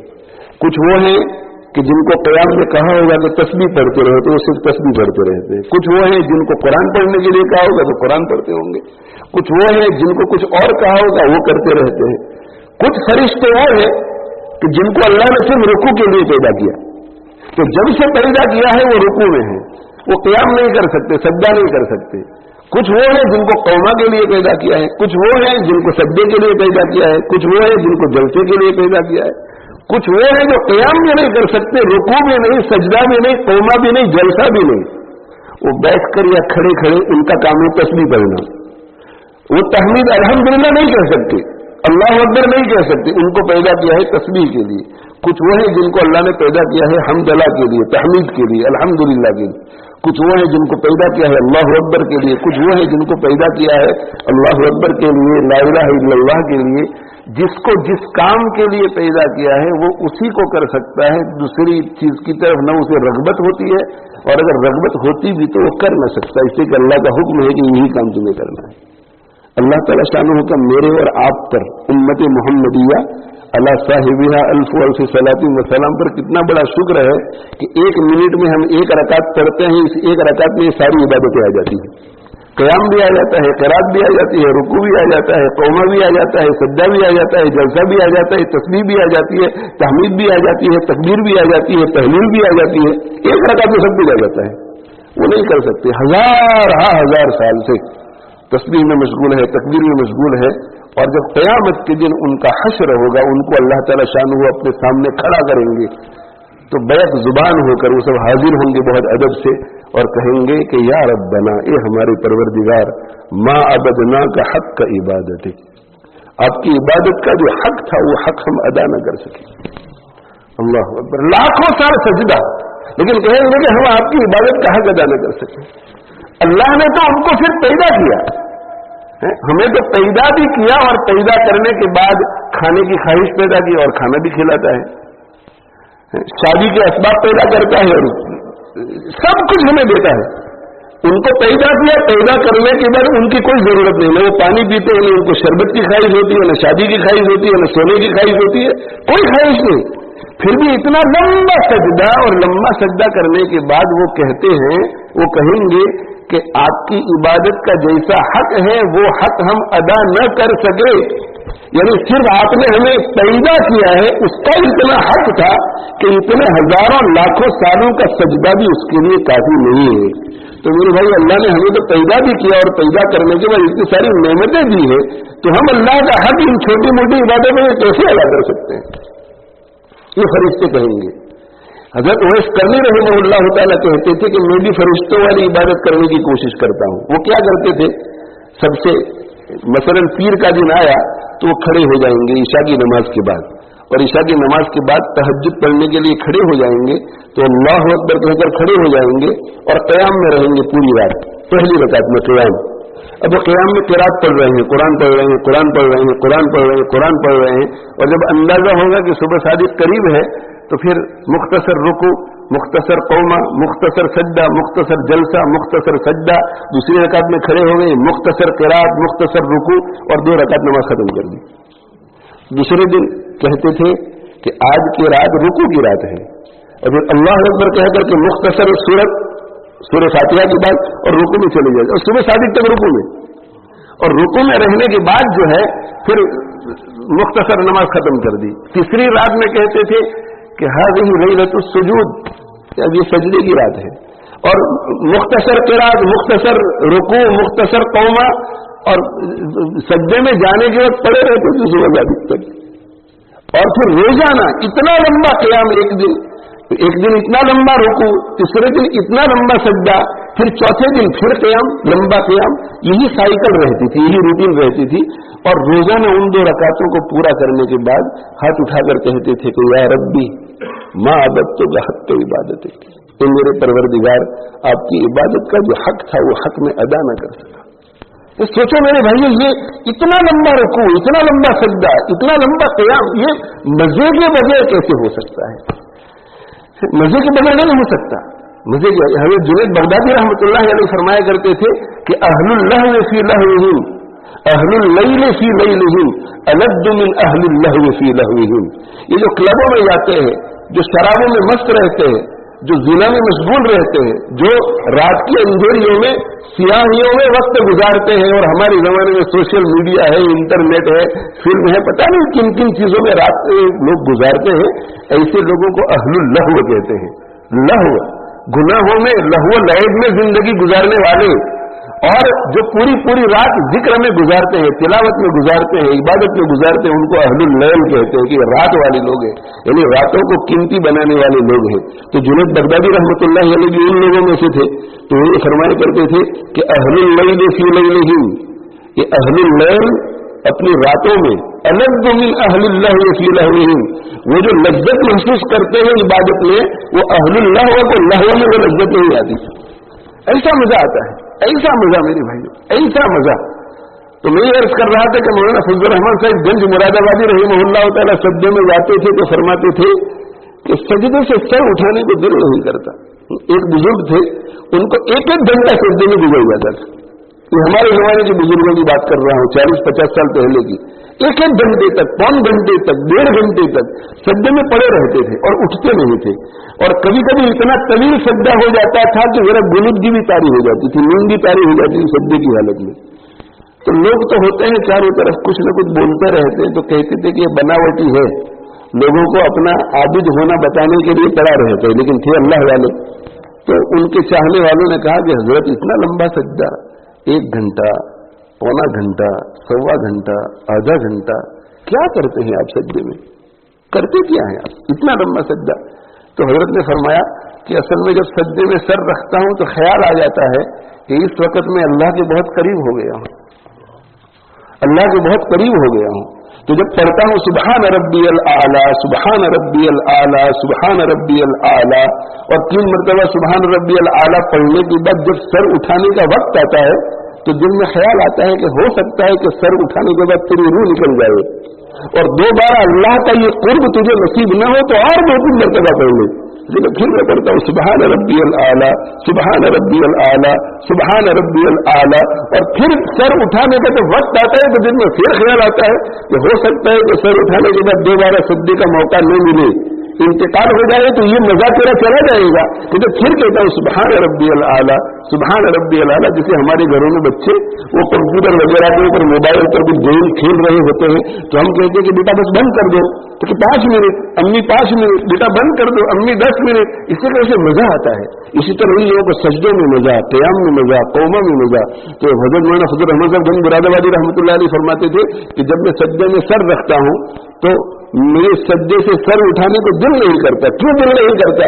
اس لیے دل نہیں کرتا کہ مجھے اس وقت ایسا محسوس ہوتا ہے کہ میں نے میرا سر اللہ کی گود میں رکھ دیا ہے اور میرا اللہ میرے سر پر پیار کر رہا ہے. ماں کی گود میں سر رکھ دے بچہ اور وہ دکھی ہو اور ماں اسے پیار کرے، اسٹروک کرتی رہے ماں اس کے سر کو، بچہ سر اٹھائے گا تو اسے کتنا مزہ آئے گا. ماں پیار کر رہی ہے، میرے بھائی نے اللہ پیار کرے، اللہ پیار کرے. ایسا تصور دل میں آئے کہ میں نے اپنا سر اللہ کی گود میں رکھ دیا، میں اللہ کے قریب ہو گیا ہوں اور اللہ مجھے پیار کر رہا ہے، سر اٹھانے کو کیسے بھی چاہے گا. تو میں یہ عرض کر رہا تھا میرے بھائیوں کہ یہ دل جو ہے، دل جب بیمار ہوتا ہے، جب گندا ہوتا ہے تو بہت مشکل لگتا ہے. مگر ان مشکل کاموں کو ہمیں کرنا پڑے گا، معمولات کو کرنا پڑے گا، ذکر کو کرنا پڑے گا، اپنے شیخ کی بتلائی ہوئی چیزوں پہ عمل کرنا پڑے گا. شروع میں مشکل لگے گا، پھر آسان ہو جائے گا. مشکل آسان، اور آسان ہوگا تو نہ دشواری پیش آ رہی ہے نہ مزہ آ رہا ہے. پھر وہ کرتا رہے گا تو اس میں مزہ آنے لگے گا، اور جب مزہ آنے لگے گا تو پھر سب کام آسان ہو جائیں گے. جب مزہ آنے لگے گا تو پھر سب کام آسان ہو جائیں گے. تو میں میرے بھائیوں یہ عرض کر رہا ہوں کہ جو اخلاق ہیں ہمارے دل کے اخلاق، یہ دل جو ہے دل اسے صاف کرنے کی ضرورت ہے. عقائد فاسدہ، عقائد رذیلہ سے ہمارا دل پاک ہو جائے. اور نمبر 2 اخلاق رذیلہ سے. اخلاق، اور میں نے کہا کہ خلق جو ہے وہ 2 قسم کے ہیں، رذیلہ اور حمیدہ. رذیلہ اور حمیدہ. سخاوت ہے، سخاوت، یہ سخاوت حمیدہ ہے، خلق حمیدہ ہے. جنروسٹی، یہ گڈ کوالٹی ہے، یہ پریز وردی کوالٹی ہے، یہ پریز وردی ٹریٹ ہے. اور اس کے مقابلے میں بخل اور کنجوسی، یہ بخل اور کنجوسی جو ہے، اسٹنجینس جو ہے، میزرلیس، یہ ڈیبیسنگ کوالٹی ہے، یہ ایول ٹریٹ ہے. تو دل میں اگر سخاوت ہے تو بخل نہیں ہوگا، اور اگر بخل ہے تو سخاوت نہیں. اور کبھی کبھی دونوں چیزیں جمع ہو جاتی ہیں. لیکن جب تک میرے بھائیوں یہ دل کے اندر تھوڑا سا بھی بخل رہے گا تو ہمارا دل گندا، دل میں تھوڑا سا بھی بغض رہے گا تو ہمارا دل گندا، دل میں تھوڑا سا بھی حسد رہے گا تو ہمارا دل گندا، دل میں تھوڑی سی بھی کسی لڑکی کی ناجائز محبت ہے تو ہمارا دل گندا، مال کی حد سے زیادہ تھوڑی سی بھی محبت ہے تو ہمارا دل گندا. اور جب تک یہ دل گندا رہے اس وقت تک کامیابی ممکن نہیں. اس لیے کہ قرآن یہ کہتا ہے کہ قد افلح من تزکا، کامیاب وہ ہوگا جس کا دل کلی طور پہ صاف ہو جائے. وذالک جزاء من تزکا ومن یعمل من الصالحات وهو مؤمن فاولئک لهم الدرجات العلی جنات عدن تجری ومن یأته مؤمنا قد عمل الصالحات فاولئک لهم الدرجات العلی جنات عدن تجری من تحتها الانہار خالدین فیہا وذالک جزاء من تزکا. کامیاب ہے وہ شخص جس نے تزکیہ کر لیا، دل صاف کر لیا. جنت اس کو ملے گی جس نے اپنے دل کو صاف کر دیا. تو میرے بھائی دل کو صاف کرنا ہے کس چیز سے؟ عقائد فاسدہ سے. اللہ کا شکر ادا کرو کہ ہمارا دل عقائد فاسدہ سے صاف ہے، الحمدللہ پاک ہے. اور دوسرا کس چیز سے پاک کرنا ہے؟ اخلاق رذیلہ سے. اور یہ اخلاق رذیلہ سے پاک کرنا یہ کپڑے کو گندگی سے پاک کرنے کی طرح نہیں ہے کہ نل کے نیچے کپڑا لے گئے اور یہ دھو لیا تو گندگی دور ہو گئی، پاخانہ دور ہو گیا، پیشاب دور ہو گیا. نہیں میرے بھائی، اس کے لیے شیخ کی ضرورت پڑتی ہے، ماہر شیخ کی ضرورت پڑتی ہے. اس وقت ہم گفتگو کر رہے ہیں، حسد کا لفظ آ گیا. جس کے دل میں بھی حسد ہوگا وہ خود بھی پریشان ہوگا کہ یہ حسد نکل جائے. وہ خود بھی چاہتا ہے کہ میں حسد نہ کروں، حسد نکل جائے. لیکن یہ کپڑے دھونے کی طرح نہیں ہے کہ اس پر آپ نے خون کا دھبا دیکھا اور دل میں یہ دائیا پیدا ہوا کہ میں اس کپڑے کو خون سے پاک کرنا چاہتا ہوں، بغیر کسی کو پوچھے خود ہی اٹھ کر کے گئے، یہ دھو لیا اور وہ کپڑا صاف ہو گیا. جتنا بھی آپ ارادہ کرو حسد نکالنے کا، جب تک ایکسپرٹ ایڈوائس نہیں ملے گی اس وقت تک وہ حسد آپ کے دل سے نہیں نکلے گا. اور حسد کی حالت میں اگر گئے تو گندا دل لے کر گئے. اور گندا دل اگر ہوتا ہے تو موت کے وقت ایمان خطرے میں ہوتا ہے.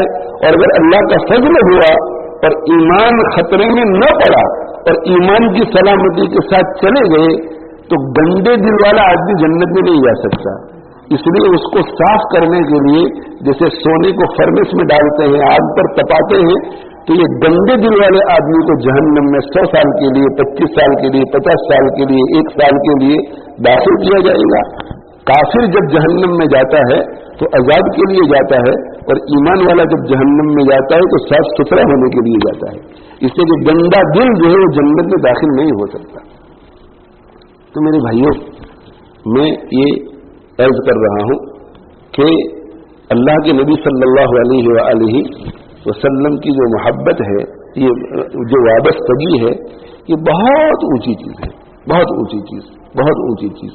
اور اللہ کے نبی صلی اللہ علیہ وآلہ وسلم سے تعلق رکھنے والی جتنی بھی چیزیں ہیں وہ بھی بہت اونچی.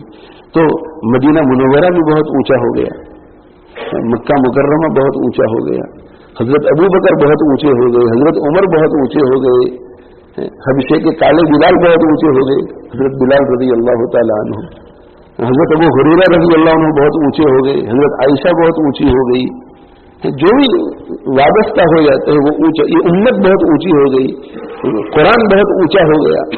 قرآن تو کلام ہے، اس لیے پہلے ہی سے اونچا تھا، لیکن اللہ تعالیٰ شان نے کسی بھی نبی پہ نہیں اتارا، اس لیے کہ سب سے افضل نبی پہ اتارنا تھا. سب سے اونچی چیز سب سے افضل نبی پہ اتاری جائے گی.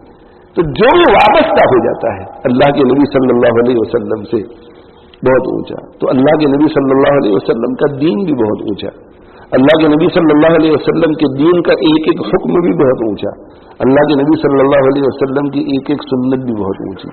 اس لیے میرے بھائیوں، میری آپ سب حضرات سے درخواست ہے، اپنی ذات سے بھی درخواست ہے کہ نبی صلی اللہ علیہ وسلم کی صحیح قدر یہی ہے کہ ہم اپنے آپ کو نبی صلی اللہ علیہ وسلم سے جو اللہ تعالیٰ شانہ نے ہمیں وابستہ کیا ہے اس کی قدر کر کے اس وابستگی کا جو حق ہے وہ حق پورا کریں. اور وہ حق یہ ہے کہ ہم ان کی لائی ہوئی شریعت کو اچھی طرح سمجھیں اور اچھی طرح سمجھ کر کے اس پر عمل کریں، اور عمل کر کے دور دور تک دوسروں تک اس شریعت کو پہنچائیں اور ان کو بھی اس شریعت پر لائیں. یہ حقیقی معنی میں قدر ہوگی، یہ حقیقی معنی میں شکر ہوگا. میں کچھ سنت کے بارے میں گفتگو کرنا چاہتا تھا لیکن بیچ میں دوسری کام کی باتیں آ گئی. اللہ تعالیٰ شانو ہمارے حال پہ رحم فرمائے، فضل فرمائے. اچھا عمل جو بھی ہوگا، اچھا عمل جو بھی اچھا عمل ہوگا اس سے روح کو فائدہ پہنچے گا، اور برا عمل جو بھی ہوگا اس سے نفس کو فائدہ پہنچے گا. جتنا نفس کو فائدہ پہنچاتے رہو گے روح اتنی ہی کمزور ہوتی چلی جائے گی، نفس اتنا ہی طاقتور ہوتا چلا جائے گا. جتنا زیادہ روح کو فائدہ پہنچاؤ گے روح اتنی ہی طاقتور ہوتی چلی جائے گی، نفس اتنا ہی کمزور ہوتا چلا جائے گا. اور جنگ جو ہے اندر ان دونوں کی ہوتی ہے. فجر کے وقت الارم بجا، آنکھ کھلی، اب ایک طاقت کہہ رہی ہے کہ اٹھ جاؤ، دوسری طاقت کہہ رہی ہے کہ 5 منٹ کے بعد. ایک طاقت کہہ رہی ہے کہ اٹھ جاؤ، دوسری طاقت کہہ رہی ہے کہ گھر میں پڑھ لینا سن رائز سے پہلے. یہ جو 2 طاقتیں ہیں یہ نفس اور روح کی لڑائی ہے. اب جتنے اچھے اعمال ہوں گے تو روح طاقتور بنے گی، تو اس لڑائی میں نفس کو مغلوب کر دے گی، اور اگر برے اعمال ہیں تو یہ نفس جو ہے نفس یہ طاقتور ہوگا اور یہ روح کو جو ہے وہ مغلوب کر دے گا اور برائی کی طرف جائیں گے. تو یہ حدیث جو میں نے پڑھی تھی اس میں آپ صلی اللہ علیہ وسلم فرماتے ہیں کہ من احب سنتی، کہ جس شخص نے میری سنت سے محبت کی اور سنت سے محبت کرے گا، اس کا مطلب یہ ہے کہ سنت کو اپنائے گا. کسی لڑکی سے محبت ہو جائے تو ظاہر ہے کہ اس سے شادی کرنے کی کوشش کرے گا. تو محبت کرنے کا مطلب یہ کہ جو شخص میری سنت سے محبت کرے گا، یعنی جو میری سنت کو اپنی زندگی میں لائے گا. اسی لیے دوسری روایت میں ہے کہ من احیا سنتی، جو شخص میری سنت کو اپنی زندگی میں زندہ کرے گا، فقد احبنی، تو سمجھ لو کہ اس کو مجھ سے محبت ہے، اس کو مجھ سے محبت ہے. اور جس کو مجھ سے محبت ہے وہ من احبنی، اور جس کو مجھ سے محبت ہے کان معی فی الجنہ، وہ جنت میں میرے ساتھ ہوگا. اب یہ جو حدیث ہے اس کا شروع کا حصہ بھی سن لیجیے. یہ حضرت انس رضی اللہ عنہ روایت کرتے ہیں. اس لیے کہ سنت جب ہم بولتے ہیں ہمارے روزمرہ کی بول چال میں، تو سنت سے ذہن میں صرف وہ سنتیں آتی ہے، کھانے کی سنتیں، پینے کی سنتیں، سونے کی سنتیں. سنت کا مطلب یہ کہ اللہ کے نبی صلی اللہ علیہ وسلم کی زندگی کا حصہ. آپ فجر کی نماز پڑھتے تھے تو فجر کی نماز بھی سنت ہے آپ کی، جو کہ فرض ہے. جتنے فرائض ہیں بھی آپ کا سنت کا معنی طریقہ. جس نے میرے طریقے سے محبت کی، یعنی میرے دین سے محبت کی، جو میرا دین اپنی زندگی میں لے آیا، پورا طریقہ اپنی زندگی میں لایا، اس کو مجھ سے محبت ہے. اور جس کو مجھ سے محبت ہوگی وہ جنت میں میرے ساتھ ہوگا. تو اس سے پہلے حضرت انس کے کہتے ہیں آپ صلی اللہ علیہ وسلم، یا انس، اے انس، ان استطعت ان تصبح وتمسی وليس في قلبك غش لاحد فافعل. اے انس، اگر تو ایک کام کر سکے تو کرنا. وہ کون سا کام ہے؟ کہ تو صبح کرے اس حال میں کہ تیرے دل میں کسی کے لیے میل نہ ہو، اور تو شام کرے اس حال میں کہ تیرے دل میں کسی کے لیے میل نہ ہو. صبح میں اٹھا تو میل نہ ہو، شام کو میل نہ ہو. اس کا مطلب یہ نہیں کہ صبح شام دل صاف رہے اور باقی اوقات میں میلا رہے. نہیں، مطلب یہ ہے کہ انسانی فطرت ہے، انسانی فطرت ہے کہ مولانا کے ساتھ کوئی غلط فہمی ہماری ہو گئی. اب اس غلط فہمی میں مولانا کا قصور نہیں تھا، لیکن مجھے ایسا ہوا کہ مولانا نے قصور کیا ہے. اور کبھی ایسا ہوتا ہے کہ حقیقت میں مولانا کا قصور ہے اور مولانا نے میرے اوپر زیادتی کی، اور مولانا کہتے کہ وہ میری غلطی ہو گئی، معاف کر دیجیے. تو انسان کی فطرت ہے کہ دل میں صدمہ ہوتا ہے، ایک میل آ جاتا ہے تھوڑی دیر کے لیے کہ یار مولانا نے میرے ساتھ ایسا کیا، مولانا نے میرے ساتھ ایسا کیا.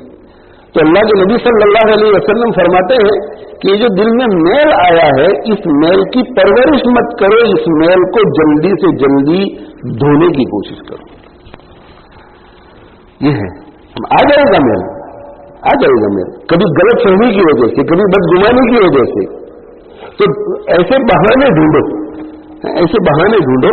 ہمارا کسی سے بہت زیادہ تعلق ہو، ٹورانٹو کے اندر بہت پیار، بہت محبت، ہر وقت ایئرپورٹ پہ آ جائے، ہر وقت ایئرپورٹ پہ آ جائے، ہر وقت ایئرپورٹ پہ آ جائے، منع کرنے کے باوجود بھی ایئرپورٹ پہ آ جائے، اور اچانک ایک سفر میں ایئرپورٹ پہ بھی نظر نہیں آئے. گھر پہنچے تو گھر بھی خبر نہیں کچھ، نہ فون کرتے ہیں نہ ملاقات کر رہے ہیں. اب دل میں خیال آئے گا کہ یار کیا ہو گیا، دل میں ٹھیس پہنچے گی کہ اتنا تعلق، اتنی محبت، وہ ہمیں فون کرتے ہیں، ہم ان کو فون کرتے ہیں، وہ ہمارے یہاں آتے ہیں، ہم ان کے یہاں آتے ہیں، کیا ہو گیا. تو اب شیطان جو ہے ہمیں بدگمانی کی طرف لے جائے گا کہ ان کے دل میں میرے متعلق کوئی برائی ہے، کچھ ہوا ہے. اس لیے کہ میں جو دل پر آتا ہے اسے سیٹل مت ہونے دو، اور دل میں یہ خیال کرو کہ ہو سکتا ہے کہ ان کو پتہ ہی نہ ہو کہ میں آ رہا ہوں. مولانا عمران نے کہا ہی نہ ہو، بہت بڑا ہے ٹورانٹو، ہو سکتا ہے کہ وہ ٹورانٹو سے وینکوور گئے ہوں، ہو سکتا ہے کہ وہ یہاں ہوئی نہیں، ہو سکتا ہے کہ بیوی بیمار ہو گھر میں، اور کچھ دوڑ دھوپ میں ہو، مشغول ہو، بزنس ہے تو مشغول ہو، ان کے کام کرنے والوں میں سے دو چار غیر حاضر ہو، اور اتنے مشغول ہو گئے ہوں کہ دل میں ان کو خیال آ رہا ہوگا کہ ہمارا دوست آیا ہے، فون کرنا ہے، فون کرنا ہے، فون کرنا ہے، لیکن موقع نہیں ملتا. میری زندگی بھی ایسی ہے، مجھے بھی کبھی ایسا ہوتا ہے. یعنی دوسروں کے لیے ایکسکیوز تلاش کرو تاکہ دل پر ان کے بارے میں برا خیال نہ آئے. ہمارا حال یہ ہے کہ ہم ایکسکیوز تلاش کرتے ہیں دل میں برا خیال لانے کا، اور ایکسکیوز کو تلاش کر کے دل میں برا خیال لاتے ہیں اور اس کو پھر جماتے ہیں. اور جمانے کے بعد پھر وہی برا خیال دوسروں میں پیدا کرنے کی کوشش کرتے ہیں. مولانا کو میں کہوں گا کہ یار عبدالحق بھائی نے دیکھو میرے ساتھ ایسا کیا، حالانکہ کچھ نہیں کیا انہوں نے کچھ نہیں کیا ہے. مولانا عبدالصمد صاحب نے میرے ساتھ ایسا کیا ہے، وہ تو میری غلط فہمی ہے، انہوں نے کچھ نہیں کیا ہے. لیکن یہ ہمارے دعوت و تبلیغ کے ساتھی کیا کہتے ہیں کہ اللہ کی بڑائی کو اتنا بولو اتنا بولو اتنا بولو کہ بولنے کی وجہ سے دل میں اتر جائے. جس چیز کو آپ زیادہ بولتے ہیں وہ دل میں جم جاتی ہے. تو میں نے تو اقبال بھائی سے بدگمانی اپنے دل میں پیدا کر دی کہ اقبال بھائی کو مجھ سے کوئی گڑبڑ ہے، اور اس کو سوچتے ایکسکیوز ڈھونڈنا چاہیے تھا اور اس دل کو صاف کرنا چاہیے تھا. لیکن نہیں، میں نے ایکسکیوز نہیں ڈھونڈا اور اب جما دی میں نے دل میں بات. اور اس کو جمانے کے بعد میں مولانا عبدالصمد صاحب سے بات کروں گا کہ یار آپ دیکھو نا زمانہ کتنا بگڑ گیا ہے. آپ سوچ بھی سکتے ہیں اقبال بھائی ایسا کرے، میرے ساتھ ایسا کیا اقبال بھائی نے. ان کو کہو تو وہی بات، ان کو کہو وہی بات، ان کو کہو وہی بات. اتنا بولتے ہیں اتنا بولتے ہیں اتنا بولتے ہیں کہ پھر پہلے تو دل دماغ میں یہ بات ہوتی ہے کہ شاید میں غلط ہوں، لیکن وہ غلط بات بھی دل سسٹم میں آ جاتی ہے پھر. اور پھر وہ سامنے والا کتنے ہی اخلاق سے ہمارے ساتھ پیش آئے کوئی فرق نہیں پڑے گا میرے بھائی. دل میرے بھائی دل صاف رکھو، دل صاف رکھو. عبدالحق بھائی میرے اوپر کوئی زیادتی کرتے ہیں اور میں دل صاف رکھوں گا تو میرا کیا جائے گا، میرا کیا جائے گا. اللہ مجھے دنیا میں بھی بہت کچھ دے گا اور آخرت میں بھی بہت کچھ دے گا. اور طبیعت میں سلامتی ہوگی تو 6 مہینے کے بعد یہ بھی رجوع کر کے کہیں گے کہ یہ آدمی اچھا ہے میں برا تھا. ہوتا ہے ایسا. شریعت کی حساب التی ہی احسن. اگر کوئی تمہارے ساتھ برائی کرے تو تم اچھا ہی کرو. کیوں؟ فَإِذَا الَّذِي بَيْنَكَ وَبَيْنَهُ عَدَاوَةٌ كَأَنَّهُ وَلِيٌّ حَمِيمٌ. اگر تم اس طرح سے پیش آؤ گے کہ برائی کے بدلے میں اچھائی، تو وہ شخص جس کے دل میں تمہاری دشمنی تھی وہ تمہارا پکا گرم جوش دوست ہو جائے گا. ہمیں تو ہمارے آقا صلی اللہ علیہ وسلم نے حکم فرمایا ہے کہ احسن من اساء الیک. یہ نہیں کہا کہ جو تمہارے ساتھ اچھا کرے اس کے ساتھ اچھائی کرو، یا جو تمہارے ساتھ برائی کرے اس کو معاف کر دو. نہیں، آگے کا درجہ ہمیں سکھایا کہ جو تمہارے ساتھ برائی کرے اس کے ساتھ تم بھلائی کرو اور احسان کرو. حضرت شبلی رحمۃ اللہ علیہ کا واقعہ کہہ کر کے بات ختم کرتا ہوں. اس حدیث کا ترجمہ پھر کر دیتا ہوں. شیخ شبلی رحمہ اللہ تعالی ایک مرتبہ بہت تنگ ہوئے، لوگوں نے بہت تنگ کیا. تو کبھی کبھی آدمی جب تنگ ہو جاتا ہے تو کھیتوں میں چلا جاتا ہے، جنگلوں میں چلا جاتا ہے، ندی کے کنارے جا کر بیٹھ جاتا ہے، یہاں ٹاؤن میں گھومنے کے لیے چلا جاتا ہے، CN ٹاور پہ چلا جاتا ہوگا. بہت پریشان ہو کر کے دنیا سے بالکل اوپر چلے جاتے ہیں. آدمی جب ڈپریس ہو جاتا ہے تنگ، شیخ شبلی رحمۃ اللہ علیہ کو بہت ستایا لوگوں نے، تو سوچا کہ بھائی یہاں ستا رہے ہیں، چلو باہر نکل جاتے ہیں. باہر چلے گئے اور غم میں تھے، تھکے ہوئے تھے، تو کھجور کے ایک درخت کے تنے کھجور کے ٹرنک کے ساتھ ایسے بیٹھ گئے اور بیٹھ کر کے غم میں تھے. تو اللہ تعالیٰ شانہ اپنے ولیوں کی مدد کرتے ہیں. تو تسلی دینے والا کوئی نہیں تھا اور اللہ جانتے تھے کہ سب اس کے مخالف ہو گئے ہیں، یہ میرا ولی ہے اور اس وقت تسلی دینے کے لیے کھجور سے مجھے کام لینا چاہیے. تو کھجور کے درخت کو بولنے کی قوت عطا فرمائی اور کرامت ظاہر ہوئی. تو کھجور کہنے لگا یا شبلی یا شبلی یا شبلی. یہ بیدار ہو گئے، ہوش میں آ گئے کہ میرے ساتھ بات کون کر رہا ہے. تو وہ کھجور کا درخت بول رہا تھا. تو کھجور کے درخت نے کہا کہ یا شبلی اے شبلی اے شبلی. جب انہوں نے توجہ کی تو کھجور کے درخت نے کہا کل مثلی، تو میرے جیسا ہو جا. نصیحت کی، کل مثلی میرے جیسا ہو جا. کیا مطلب میرے جیسا؟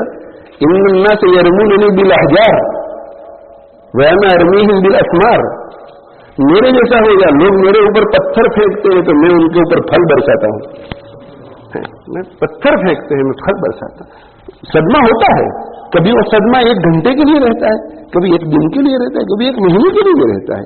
لیکن اس صدمے کی پرورش مت کرو، اس صدمے کو قتل کرنے کی کوشش کرو اور محبت کی پرورش کرو میرے بھائی.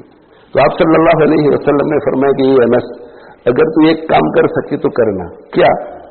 کہ صبح کرے تو دل صاف، شام کرے تو دل صاف. اس کا مطلب یہ کہ ان بٹوین اگر کسی کی طرف سے کوئی تکلیف آ جائے تو جلدی شام کو سونے سے پہلے دل کو صاف کر لینا. اگر رات کو کچھ ہو جائے تو صبح ہونے سے پہلے دل کو صاف کر لینا. کیوں؟ فإن ذلك من سنتی. اس لیے کہ یہ میرا طریقہ ہے، یہ میرا طریقہ ہے. میرے بھائی مسواک کی سنت کی تو بہت بات ہوتی ہے، مسواک کی سنت کی بہت بات ہوتی ہے، دسترخوان والی سنت کی بہت باتیں ہوتی ہیں.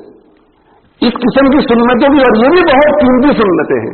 لیکن یہ بھی تو سنتیں ہمارے آقا صلی اللہ علیہ وسلم کی کہ ہمارا دل ہر ایک سے صاف رہے. ہمارا دل ہر ایک سے صاف رہے. میں ایک اصول بیان کیا کرتا ہوں کہ ایسا کوئی کام نہ کرو جس کے نتیجے میں خالق سے معافی مانگنی پڑے یا مخلوق سے. پوری کوشش کرو کہ گناہ ہی نہ ہو تاکہ معافی نہ مانگنی پڑے, کسی کا حق نہ مارے تاکہ, کوشش یہ کرو. لیکن ہم کمزور ہیں, اس لیے خالق کے معاملے میں بھی غلطی ہو جائے گی, مخلوق کے معاملے میں بھی. تو کوشش کرو کہ معافی مانگنی نہ پڑے, لیکن اگر غلطی ہو جائے تو جلدی جلدی معافی مانگ لو, خالق سے بھی اور مخلوق سے بھی. اس میں ناک اونچی مت رکھو. قیامت کے دن کی پکڑ سے دنیا کی یہ زندگی بہت اچھی ہے. اور اگر ہم سے غلطی ہو جائے تب تو یہ کرنا ہے, ہم سے اگر غلطی ہو جائے, غلطی کرو مت, غلطی ہو جائے اللہ کے معاملے میں غلطی ہو جائے معافی مانگ لو, اللہ سے توبہ کر لو. مخلوق کے معاملے میں غلطی ہو جائے مخلوق سے توبہ کر لو. اور اگر کوئی ہمارے حق میں غلطی کرے تو اس کی معافی مانگنے کا انتظار مت کرو, اسے معاف کر دو. اور راستے میں کہیں ملے تو اس طرح ملے جیسا کہ آپ کو کچھ پتہ ہی نہیں ہے. اور اگر وہ معافی مانگے تو کہو کہ یار شرمندہ مت کرو. اگر عبدالحق بھائی غلطی کر کے مجھ سے معافی مانگے تو مجھے ایسا کہنا چاہیے کہ عبدالحق بھائی مجھے شرمندہ مت کرو, آپ کی عمر دیکھو, میری عمر دیکھو, آپ مجھ سے 10-15 سال بڑے ہیں, آپ معافی مانگتے ہیں, اچھا لگتا ہے, آپ بڑے ہیں, آپ کو حق ہے, آپ نے 2 بات ہمیں کہہ دی, اس میں کیا حرج ہے. میں عبدالحق بھائی سے معافی مانگوں تو عبدالحق بھائی یہ کہے کہ آپ شرمندہ مت کیجیے, آپ مہمان ہیں ہمارے, اب شرمندہ مت کیجیے, آپ علم والے ہیں, آپ مدرسے میں پڑھاتے ہیں. لیکن ایسا وہ تو میں معاف کر چکا ہوں, آپ کیا کر رہے ہیں, وہ تو بھول چکا ہوں, آپ مجھے پھر یاد دلا رہے ہیں. جو چیز میں بھول گیا تھا آپ معافی مانگ کے پھر یاد دلا رہے ہیں. معاف, بالکل معاف. ایسا میرے بھائی جذبہ رکھو گے دوسروں کو معاف کرنے کا تو انشاءاللہ ثم انشاءاللہ اللہ تعالی ہماری بھی ساری لفزشوں کو معاف کرے گا. قرآن کہتا ہے کہ وَلْيَعْفُوا وَلْيَصْفَحُوا, معاف کرو, درگزر کرو. پھر آگے قرآن پوچھتا ہے ہم سے, پہلے تو حکم کرتا ہے کہ معاف کرو, درگزر کرو, اور پھر پوچھتا ہے کہ الا تحبون ان یغفر اللہ لکم, کیا تم چاہتے ہو کہ نہیں کہ اللہ تم کو معاف کر دے. اس کا مطلب ہے کہ اگر تم چاہتے ہو کہ اللہ تم کو معاف کر دے تو تم بھی تو دوسروں کو معاف کرو. اللہ تعالیٰ شان ہو ان باتوں پر عمل کرنے کی مجھے آپ کو توفیق عطا فرمائے. وآخر دعوانا الحمدللہ رب العالمین وصلی اللہ علی نبینا محمد وعلی آلہ واصحابہ اجمعین. الحمد للہ رب العالمین والعاقبۃ للمتقین والصلاة والسلام على رسوله سيدنا ومولانا محمد وعلى آله وأصحابه أجمعين. ربنا ظلمنا أنفسنا وإن لم تغفر لنا وترحمنا لنكونن من الخاسرين. ربنا اغفر لنا وتب علينا إنك أنت التواب الرحيم. يا مصرف القلوب صرف قلوبنا على طاعتك. يا مقلب القلوب ثبت قلوبنا على دينك. اللهم احفظنا من كل بلاء الدنيا وعذاب الآخرة. اللهم آت نفوسنا تقواها وزكها أنت خير من زكاها أنت وليها ومولاها. اللهم أصلح لنا شأننا كله ولا تكلنا إلى أنفسنا طرفة عين ولا تنزع منا صالح ما أعطيتنا. اللهم وفقنا لما تحب وترضى واجعل آخرتنا خيرا من الأولى. اللهم زينا بزينة الإيمان واجعلنا هداة مهتدين. اللهم رب ارحمهما كما ربياني صغيرا. اللهم اجعل حركاتنا وسكناتنا كلها في محبتك وتقواك. اللهم لا تؤمنا مكرك ولا تنسنا ذكرك ولا تهتك عنا سترك ولا تجعلنا من الغافلين. اللهم إنا نعوذ بك من الفتن ما ظهر منها وما بطن. اللهم إنا نعوذ بك من ضراء مضرة ومن فتنة مضلة.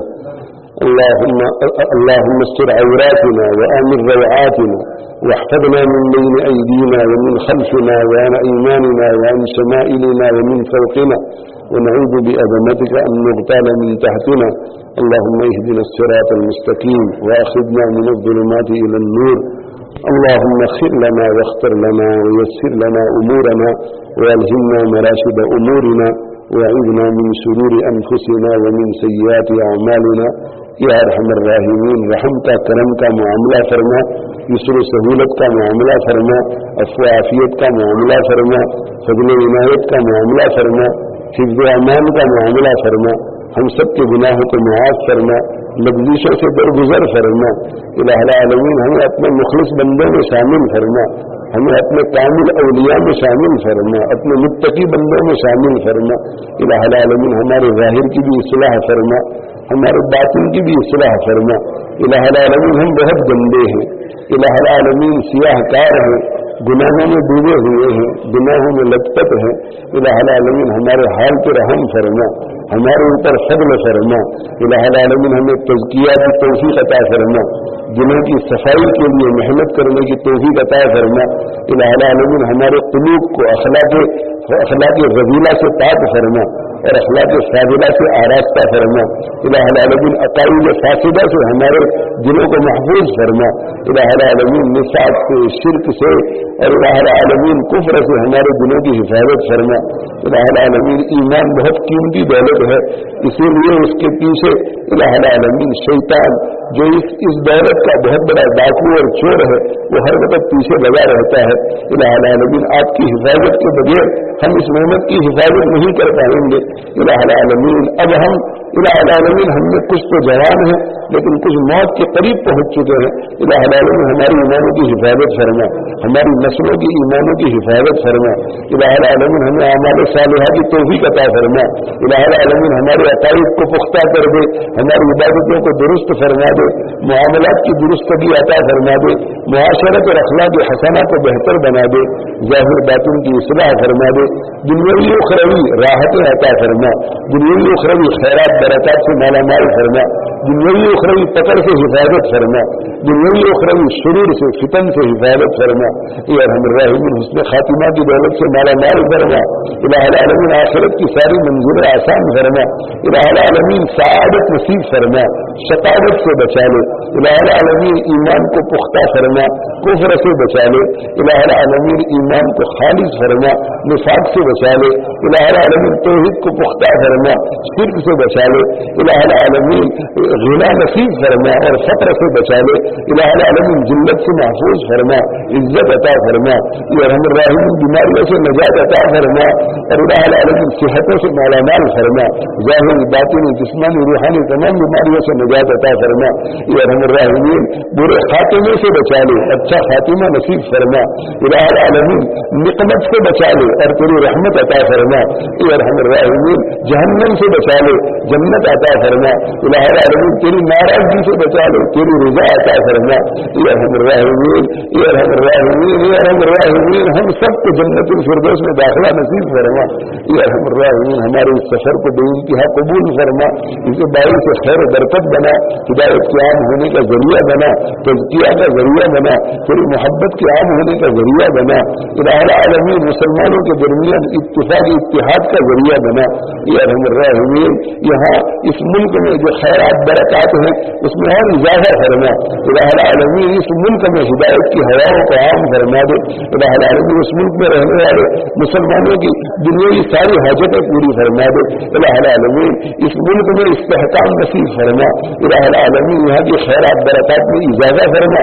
الہ العالمین یہاں کے مسلمانوں کو حق پر مشتمل فرما۔ الہ العالمین اس مسجد میں ہر قسم کی خیر و برکت پیدا کرنا، اس کے تحت چلنے والے جتنے کام ہیں سب میں خیر و برکت پیدا کرنا، تاکہ قیامت اسے ہدایت کا مرکز بنا۔ یہ ارحم الراحمین یہاں کے علماء، یہاں کے صلاح کی صلاح میں، علم میں اور برکت پیدا کرنا۔ الہ العالمین اس مسجد کو وجود میں لانے کے لیے جن جن حضرات نے کوششیں کی ہے، محنتیں کی ہے، کر رہے ہیں، جو چلا رہے ہیں، جن کی الہ العالمین جس طرح کی بھی اس میں مدد ہے، جس طرح کا بھی تعاون ہے، سب کو آخرت میں جزائے خیر عطا فرما۔ الہ العالمین اس مسجد کو شر سے بچا لے، فتنے سے بچا لے، اتفاق اور اتحاد سے اور اتفاق اور اتحاد میں اور مزید برکت پیدا فرما۔ پورے ٹورانٹو میں جتنی مساجد ہیں سب کی حفاظت فرما، سب کو خیر و برکت سے بھر دے، سب کو شر اور فتنوں سے بچا لے، سب کام کرنے والوں کو خلوص عطا فرما، سب کام کرنے والوں کو تیری رضا کے مطابق، تیرے احکام کے مطابق کام کرنے کی توفیق عطا فرما۔ یا ارحم الراحمین آپ کے نبی صلی اللہ علیہ وسلم کی مانگی ہوئی ہر خیر عطا فرما، جن شرور سے پناہ مانگی تھی ان شرور سے پناہ عطا فرما۔ الہ العالمین جن جن بھائیوں نے بہنوں نے ہمیں دعاؤں کے لیے کہا ہے، لکھا ہے، جو ہم سے متوقع ہیں، جن کا ہم پر حق بنتا ہے، جو ہم سے تعلق رکھتے ہیں، محبت رکھتے ہیں، خصوصاً ہمارے ماں باپ، اساتذہ، مشائخ، دوست احباب، حاضرین مجلس، شرکاء مجلس، سبھی کے تمام جائز مقاصد کو پورا فرما، حق کی حفاظت فرما، حق والوں کی حفاظت فرما۔ حق والوں کے کاموں کی حفاظت فرما، سب کو سیر و شکر بنا دے، سب کو ایک اور نیک بنا دے، اختلافات انتشارات سے سب کی حفاظت فرما۔ ربنا تقبل منا انك انت السميع العليم وتب علينا انك انت التواب الرحيم رب اغفر وارحم وانت خير الراحمين سبحان ربك رب العزة عما يصفون وسلام على المرسلين والحمد لله رب العالمين وآخر دعوانا